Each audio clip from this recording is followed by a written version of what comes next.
Ce bâtiment était la plus grande construction en bois du monde.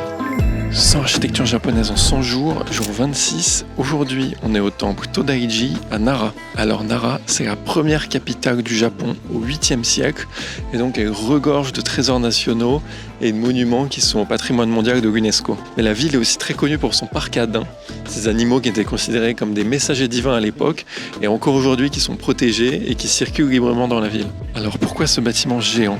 À l'époque, l'empereur veut pacifier le Japon par le bouddhisme et donc il ordonne la construction de temples à travers tout le pays. Et à la tête de ce système, le Todaiji. Le but du bâtiment est simple, venir abriter un Bouddha géant. Donc toute la structure est pensée pour venir autour de ce Bouddha de 15 mètres de haut. La structure est composée d'un assemblage poteau-poutre relativement simple avec des travées régulières.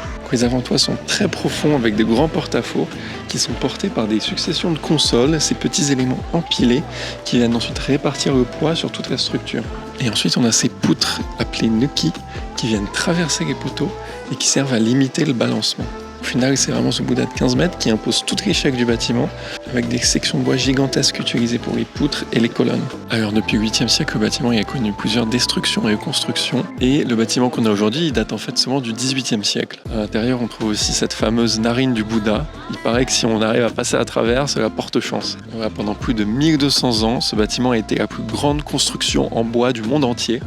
Et il a été détrôné il y a seulement moins de 30 ans. Et aujourd'hui, la plus grande structure du monde, ça se trouve pas loin d'ici, c'est le grand anneau de l'exposition universelle d'Osaka 2025, qu'on va bientôt aller voir d'ailleurs. Et voilà, moi je vous dis à demain pour un autre bâtiment au Japon. Ciao!